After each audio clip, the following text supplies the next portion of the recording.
UFC Fight Night Vegas 33, Hall vs Strickland takes place this weekend, and I'm going to go through the entire card, starting with the early prelims, ending with the main events, giving my prediction and breakdown for every single fight on the card, whilst also at the same time trying not to move my neck a single inch or it will destroy me in pain. I don't know what's going on with my neck, but I'm going to start this early prediction and breakdown for the entire card. Ryan Benoit versus Zarrukh Adashev. What an abomination. 10-7 versus 3-3. I'm going to go with Ryan Benoit here over Zarrukh Adashev because it's Zarrukh Adashev. And I'm going to go with Ryan Benoit because he's fought decent competition and he's beaten some of them, which is more than you can say about Zarrukh Adashev. Ryan Benoit also has a bit of a reach advantage as well, whereas Zarrukh Adashev is only 3-3. And his best achievement, I would say, is going to a decision against Suma Dwergi and just surviving 3 rounds against Suma Dwergi. And Ryan Benoit is actually somewhat talented, has the ability to harm opponents. I'm going to go with Ryan Benoit here in the opening fight of the card. I think he gets it done against Zarrukh Adashev. Moving on up the card, Phillip Rowe versus Orion Cosce. I'm going to go with Orion Cosce here over Phillip Rowe. Wow, that is really bad in my neck, man. I don't know if I'm going to... I'm just going to continue. Orion Cosce is better than Phillip Rowe. Phillip Rowe is good. I thought he was okay at one point, but after the Gabriel Green performance, where he kind of got walked down by a bit of a pace pusher in Gabriel Green, and really lost quite badly there by decision, didn't really have the ability to keep off the pressure. Orion Cosce is a guy who pressures his opponents in the cage. He's actually the least favourite of the 2 brothers out of him and Louis Cosce. Louis Cosce is the guy who had all of the hype coming in compared to Orion Cosce, but in hindsight, Orion Cosce is actually taking on tougher competition levels because he's less of a star than Louis Cosce, so he hasn't really had as much of a babied experience as Louis Cosce, so I'm going to go with Orion Cosce here. I think just watching him be able to pressure opponents and break them as the rounds go on, and watching what Phillip Rowe dealt with against Gabriel Green, which was a pressuring opponent that was able to walk him down as the fight went on, I believe that Orion Cosce is a little bit better than Gabriel Green, 7-0 undefeated, going to have a lot of confidence going in there. I know his brother just lost, so maybe that's going to play in his mind a little bit, but I'm going to go with Orion Cosce over Phillip Rowe. I don't know if I can make this video, but I'm going to try and keep going here. Orion Cosce, I think, is going to get this one done by pressuring Phillip Rowe the entire time, and I think he'll get a finish in the 3rd round by TKO. Moving on up the card, Ronnie Lawrence versus Trevin Jones. I'm going to go with Trevin Jones here over Ronnie Lawrence. All-star Trevin Jones. I think he's actually reasonably talented. Ronnie Lawrence is extremely talented as well, but I'm worried about his head movement against Trevin Jones, because Trevin Jones does pack a punch in the bantamweight division, and he is very big for the bantamweight division as well, and does have a reach advantage over Ronnie Lawrence. And there were some moments against Vince Cachero that Ronnie Lawrence had where he just struggled in certain moments, and I see a lot of openings in his defense sometimes when he goes in and out. His head movement's actually quite good, but just on occasion he loses a little bit of focus, and at 29 years of age, I don't see him really polishing those problems over one training camp. And I'm going to go with Trevin Jones catching him with a check hook as he comes in for an exchange. Now, the grappling could be a problem for Trevin Jones, but Trevin Jones has got good takedown defense, and as I said, he's just bigger than Ronnie Lawrence and way more muscle bound than Ronnie Lawrence. Ronnie Lawrence is a little bit of a lanky bantamweight, and he's not even that tall. I think I'm going to go with Trevin Jones here, catching Ronnie Lawrence as he's on the way out of an exchange, and he leans back, and I think Trevin Jones is going to catch Ronnie Lawrence as he leans back in one of these exchanges, and I believe Ronnie Lawrence is going to get caught on the chin and put out cold here. Plus, you're giving me Trevin Jones here as an underdog. I'm going to take him as an underdog. I thought he'd be a favourite, so I'm going to go with Trevin Jones getting this one done by TKO. Moving on up the card, Jinh Frey versus Ashley Yoder. I'm going to go with Jinh Frey. Fucking hell. I'm going to go with Jinh Frey against Ashley Yoder here. Jinh Frey is actually pretty decent at fighting.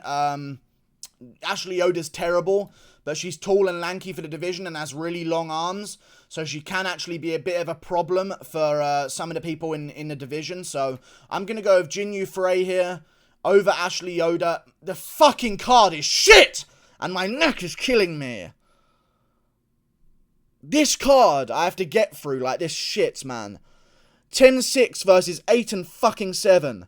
I'm going to go with GU Frey. I think she's more solid as a martial artist, whereas Ashley Yoder might just be sort of relying on her physical attributes in the division of being so long and rangy. And I think Jinh Frey has a little bit of a more solid foundation for martial arts. And I think she's just solidly a bit more fundamentally better than Ashley Yoder. She's coming off of a win against Gloria DePaula, who's on the fucking feature fight of this card. That's the level of the card. And I think Jinh Frey is going to get the job done by unanimous decision over Ashley Yoder. I think she's just fundamentally a better fighter and she's got more experience. Maybe not against the same level of competition, but losing to that level of competition very convincingly doesn't really count as much of an attribute or a factor when it comes into predicting a fight of yours. Ashley Yoder just doesn't know what she's doing. Moving on up the card, Danny Chavez versus Kamaka. I'm going to go with Danny Chavez here. I think the one problem that Danny Chavez has in his career is the grappling situations. And this is Kamaka stepping up to take this one on short notice as well. I think this fight got put together on short notice.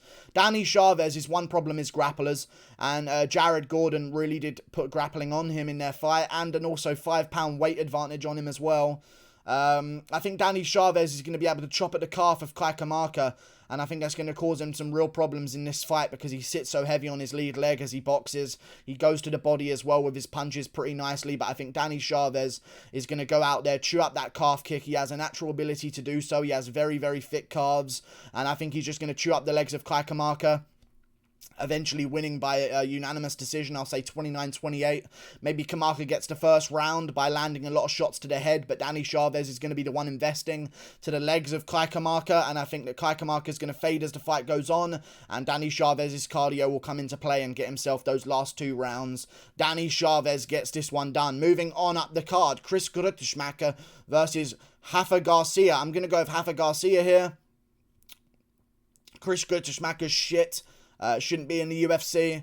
No idea why he's on the card or in the UFC. But then again, look at the other records on the card. Rafa Garcia, 12-1. Actually a good opponent. Lost to Nasrat Haqparast, but he took that fight on short notice. If you remember, Nasrat Haqparast was supposed to be taking on Don Madge in March. And Rafa Garcia stepped up on short notice, clearly gassed out in the fight because he didn't have a full training camp, but still went out there and took shots off Nasrat for a very long time and gave some back in that first round. So if I can see Rafa Garcia replicate that first round for longer throughout the fight with a full camp, I think he's going to be able to beat the Gruetszemachers of this world. I'm pretty confident in going with Rafa Garcia here. I'm really trusting in him. He's got a good amateur career. He's got a good pro career as well, was 12-0 before joining the UFC, now 12-1. The only worry I do have for him is maybe because he turned around so quickly after that damaging loss to Nasrat Haqparast where he took a lot of damage, but he didn't get KO'd or anything, so I'm going to trust Rafa Garcia to still have his chin, and I think he'll go out there and just beat up Gruetszemacher and TKO him at some point in the later rounds. Moving on up the card, Collin Anglin versus Melsik. Fucking, what the fuck do you want me to fucking do? What the fuck do I do in this situation? I'm gonna go with Collin Anglin here. Melsik's surname is he's decent, but he hasn't really fought any opponents of any credentials whatsoever. He does have a bit of a background in boxing and kickboxing, but I'm going to go with Collin Anglin. He's fought some better opponents, last beating Muhammadjanom Naimov, who was 5-0 at the time, 2011 Morgan Sickinger as well, which is a good win to have, and he also has an amateur background in MMA rather than being a crossover fighter from another sport like boxing and kickboxing, which is what Melsik is, and I think that's going to make him a little bit more of a well-rounded opponent than Melsik, and I think he's going to be able to mix this in on the ground and just mix in some grappling skills here. Collin Anglin, I believe, is going to get this one done with some grappling skills, and I think he's just more well-rounded of an opponent than Melsik, in my opinion. So there you fucking go. I don't give a fuck about this. Moving on. Nicco Montano versus Yanan Wu. I swear, if I perfect this fucking card of all fucking cards, I'm going to be shocked. Nicco Montano, Yanan Wu.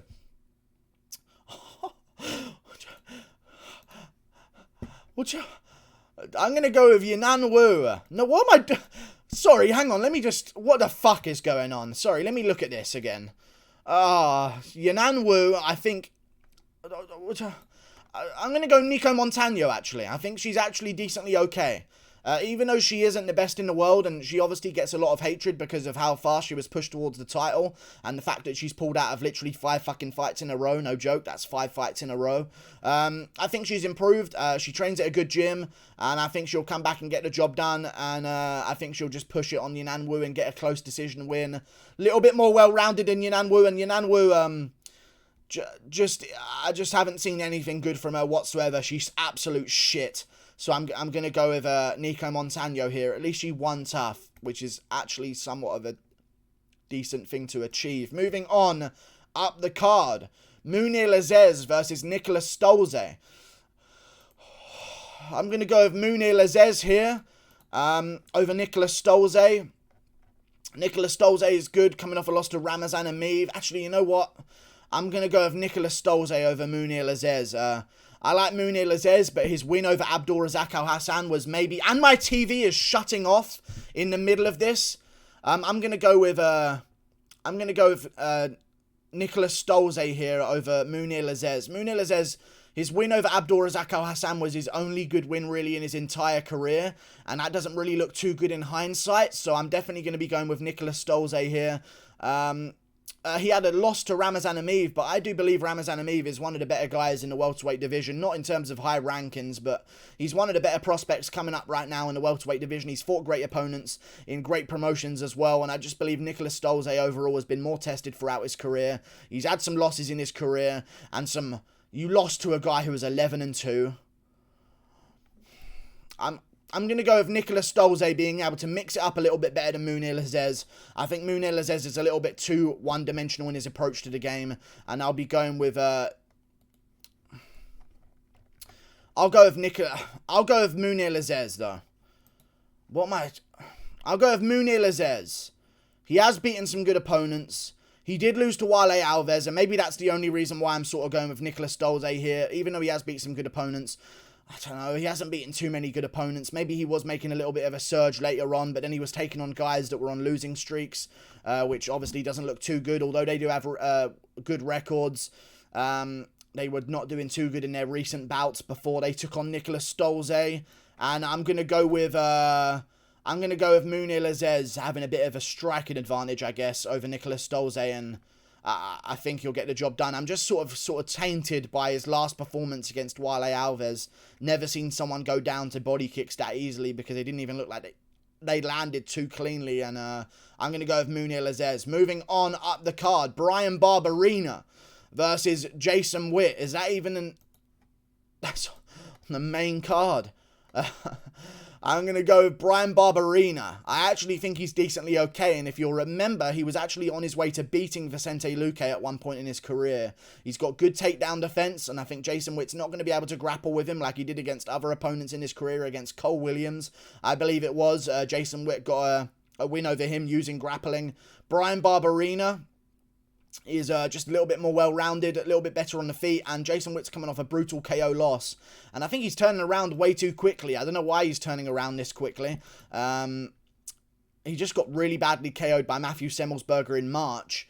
I'm going to go with Bryan Barberena being able to push a pace and get a decision win 30-27 over Jason Witt just by being one step ahead on the volume and landing more significant strikes per round. Moving on up the card, again on the main card, Sam Alvey versus Roman Kopylov. I'm going to go with Sam Alvey here. No, I'm going to go with... Oh, I keep fucking forgetting, dude. I'm going to go with... I'm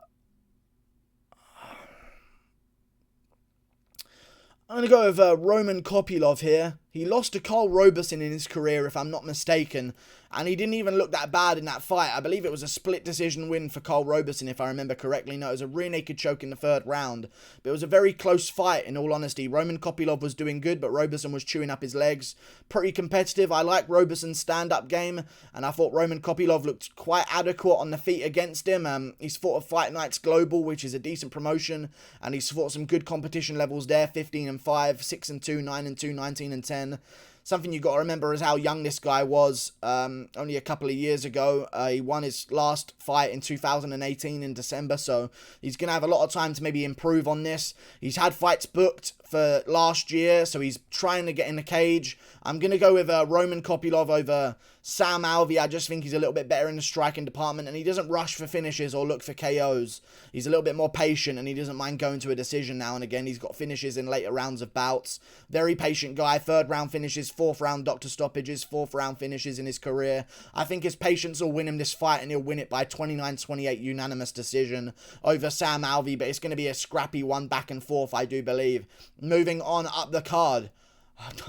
On the main card again, Kyung Hyo Kang versus Ronnie Yaya. I'm going to go with Kyung Hyo Kang over Ronnie Yaya here at 135. We haven't seen Kyung Hyo Kang in a very long time, but let's not forget he's on, I believe, a pretty good win streak right now in the bantamweight division. I don't mind Kyung Hyo Kang's chances. I know he's a bit older, but I don't think Ronnie Yaya is going to be able to out-grapple him. He's got decent grappling, and I'm going to go with Kyung Hyo Kang. I like his stand-up. He's got a good chin on him as well. I think Kyung Hyo Kang's going to get this one done. Ronnie Yaya is pretty good, and he did beat his last opponent by submission and handle him quite easily. But then again, his last opponent was Ray Rodriguez, who's not good in any way whatsoever. 16-7. Again, shouldn't have fucking been in the UFC, but some reason they keep getting through nowadays. I'm going to go with Kyung Hyo Kang. Am I, though? This card is so shit. I'll go Ronnie Yaya. I'm sorry. I'm going... Oh my god, I'm going Ronnie Yaya. My neck is fucked, guys, man. I literally can't move my head one fucking any way. Ronnie Yaya, I think, is going to get this one done.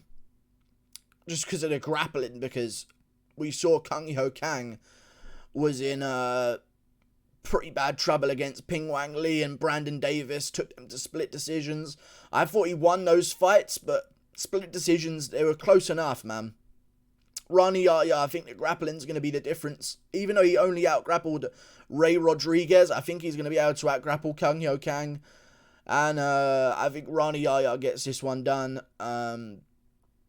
over Kyung Hyo Kang, just because the grappling is way better. I know he beat Ray Rodriguez, and it's not the best of wins, but he did take Enrique Barzola to a draw and only really lost that fight because he gassed out, I believe, or was it Enrique Barzola who gassed out in that fight? I think Ronnie Yaya's good grappling, was able to be controlled by Ricky Simone, but Ricky Simone's one of the better grapplers in the bantamweight division.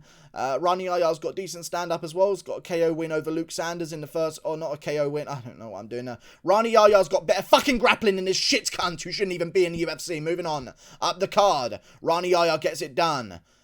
Moving on, Cheyenne Baez versus Gloria De Paula in the feature fight of this fight night card. I'm gonna go with Cheyenne Baez. I think she can mix it up a little bit better. She's a little bit more scrappy. She's got moose knuckle, camel toe beyond belief. I'm gonna go with Cheyenne Baez over Gloria De Paula. Gloria De Paula just didn't look too impressive in her last outing against Yin Frey. Sort of got figured out reasonably easily. It was a bit of a close fight in all honesty, but Yin Frey won it based on control time, and Gloria De Paula didn't really have the experience to continue into the fight. Cheyenne Baez, I think she'll get the last one back, unless she gets put in a... Fucking moving it, man. Unless she gets put in a fucking child's playground headlock and doesn't move for the rest of the fucking fight. I reckon she'll win this one on the feet, and it'll be a scrappy back and forth. Probably fight of the night scrap, in all honesty, even though it probably doesn't deserve it. I think this will be probably a fight of the night scrap in the feature fight of the main card. I'm going to go with Cheyenne Baez over Gloria De Paula here, because I just think she's a little bit better technically, and she's got a little bit more grit in her, and I think she can push a bit of a better pace. Watched her go 3 hard rounds on the Contender Series, and I'm going to go with Gloria De Paula here over... I'm going to go Cheyenne Baez, sorry, over Gloria De Paula here, with relative ease as well. Moving on up the card to the co-main event. The pain is actually gone now. We've got to a legit fight a little bit. Shamil Abdurakhimov versus Chris Daukaus. Actually a good fight on the card. This is a good fight. I like this is a really good one on the card. And so far we've had none of them. So this is good. I like this one. This is actually a good fight on the Fight Night card in the co-main event. Shamil Abdurakhimov versus Chris Daukaus. I'm going to go Chris Daukaus by first round TKO. He seems like that's his main game plan whenever he goes out there. So I think in his mind, he wants to go for first round finishes. That's where he knows he has his best advantage over fighters. And I think that's his game plan. So when you know what their game plan is, and you've seen them implement it so many times before, you kind of get an idea of what they're going to do out there. So I think he's going to go for the first round KO. I think he'll get a first round KO against Shamil Abdurakhimov. Abdurakhimov's coming off a pretty bad beatdown against Curtis Blades all the way back in UFC 242 in Abu Dhabi. Khabib versus Poirier, that was in 2019 September. It's almost been 2 whole years since we've seen Shamil Abdurakhimov in the cage. This fight was rescheduled only a week away. I don't think it was. I think they just had to add something else onto this card. There was no injuries there, no Rona syndrome there either. Shamil Abdurakhimov's actually okay back then, but I'm gonna go with the younger guy, Chris Daukaus, getting a KO win. Shamil Abdurakhimov, he does have some good grappling, and maybe he could utilize that. He's been KO'd a couple of times in his career so far, 3 times overall now. I think Chris Daukaus showed against Oleinik, listen, he stuffed a couple of takedowns early and then finished Oleinik on the feet afterwards. It wasn't like he just went out there and blew him out the water. He went out there, stuffed a couple of takedowns early and showed that he has some decent takedown defense and then went out there and got the TKO win over Alexei Oleinik. So I think he does this similarly, and I think he'll get sort of a late first round KO over Shamil Abdurakhimov. And I think he'll get this one done in the first round by TKO. Shamil's just had too much time off. It's going to be a little bit rusty in there in the first round. And Daukaus is an extremely fast starter with a lot of momentum, a lot of activity. Recently, he's fought this will be the 4th time this year in 365 days for Chris Daukaus, and I believe in him getting this one done. He's got great power for his size in the heavyweight division, and his size also allows him to be a little bit faster with the hands than he usually would be, which throws a lot of these heavyweight guys off. So I'm going to go Chris Daukaus by first round KO over Shamil Abdurakhimov. Moving on up the card, Uriah Hall versus Sean Strickland. I'm going to go with Sean Strickland here over Uriah Hall. It's a good fight again. On a Fight Night card. What do you know? Don't see these often anymore. It's a good fight. Uriah Hall, Sean Strickland's actually pretty decent. 2 ranked middleweight contenders. Time is not on Uriah Hall's side. Every single time he fights, I believe he's getting worse and worse. I know that maybe his last performance was his most dominant because he didn't take a fucking shot. But then again, he didn't even give one back either. And Chris Weidman went down. I like the activity for Uriah Hall, turning around real quick, looking for another fight immediately after that last one, because why wouldn't you? You took little to no damage, and I'm guessing he just wants to get back in there and make some good money and take advantage of the chance of activity, and I think Sean Strickland's just a little bit too good for him. I take you back to a fight in Uriah Hall's career where he took on Bevon Lewis. And Bevon Lewis is a pressure striker that walks forward, likes to pressure guys, break them down bit by bit as the fight goes on. And Uriah Hall got really badly beaten up in that fight until the 3rd round where he pulled out a comeback TKO against Bevon Lewis. And Uriah Hall's had these fights in his career a couple of times now, you know. Got beaten up pretty badly by Paulo Costa. He's been finished a couple of times in his career. Derek Brunson finished him. Gegard Mousasi finished him. Paulo Costa finished him. And I just don't think his recent performances have been too good. And I rate Sean Strickland a lot higher than I do Anderson Silva and Chris Weidman. Maybe not even Chris Weidman because he still did okay, but he just broke his leg. But I think Anderson Silva's obviously on the slide right now. Chris Weidman's obviously, his best days are probably behind him as well. And I'm going to go with Sean Strickland walking down Uriah Hall and not giving him space to land those kicks and just keeping the pressure on him the entire time. Sean Strickland's good at doing that. One thing I like about Sean Strickland, which I believe is the reason why he's never been KO'd, and I'm just going to check that right now if I'm correct on the fact that he hasn't been KO'd ever before in his career. No, he hasn't. Oh, no, he did get... Wow, he got wheel kicked by Alessio Zaleski dos Santos. That's rough. It's a rough way to go down. Never mind. He got wheel kicked. Maybe that's a bad omen against Uriah Hall. But Sean Strickland, usually, he sees everything coming. I like that in Sean Strickland. And obviously, this is before his time off, before his injury that he had. He's now bouncing back in the middleweight division. He's not draining himself down to the welterweight division anymore, which is obviously going to have a bit of an adverse effect on your chin. I think in the middleweight division, Sean Strickland's chin is good enough to take Uriah Hall's power. And I think he's just too alert out there, man. He just constantly keeps his eyes open. And I think that's a really good thing when you're going out there against a guy who's got explosive one-punch power and likes to counter-strike. Because if you can see stuff coming and stay calm in those moments, they're obviously probably not going to KO you. It's the ones you don't see coming. It's the ones that shock you, that put you down. And also, I've seen Sean Strickland's brought Raymond Daniels into his camp, which is a great sparring partner to bring in if you're taking on Uriah Hall. He uses a lot of unorthodox kicking techniques. Amazing kickboxer. I'm going to go with Sean Strickland getting this one done over Uriah Hall. I think the pressure will be too much. And it's the ease at which he's doing these things, you know, like... I just like how Sean Strickland is just walking through these guys. Brendan Allen has bounced back 2 times now since his loss to Sean Strickland. And that makes Sean Strickland's loss look really good. I mean, his win looked really good over Brendan Allen, because Brendan Allen looked amazing against Punahele Soriano. And I guess you could say, Brendan Allen's just improved now, but he's not going to have improved by that much from then to now. And he got pretty badly beaten up by Sean Strickland. One thing I also saw in that fight with Brendan Allen is the fact that Sean Strickland actually was okay to take him to the ground for a second and utilise some grappling. I think that's a really good thing to show in here, because we haven't really seen Sean Strickland utilise too much grappling in his career. And by showing that he's willing to do it against Brendan Allen and he's okay for that and he doesn't mind maybe utilising some grappling where he needs to, I think it's good to show us that before he goes in there against Uriah Hall, in case he needs to mix up the strategy a little bit and he has that in his back pocket. I'm going to go with Sean Strickland here, walking down Uriah Hall, and I think he's going to get himself a decision win, 4 rounds to 1. I think Uriah Hall will maybe knock him down in a round and get it 10-9 maybe, or something like that, or maybe just win a round by doing a little bit better in maybe the 5th round of the fight, having some better cardio as the fight goes on. But I think Sean Strickland mixes it up very well. He's got good strike and defense. He does get hit sometimes, but as I said before, he keeps his eyes open and he keeps his guard up as well. I'm going to go with Sean Strickland here. I also like that he implemented more kicks against Krzysztof Jotko, which we didn't really see before in his game, which I think is a very good sign. I'm done with this shit, man. Sorry about today. I've just fucked up my neck. I have no idea what happened. I just can't move my neck in any way.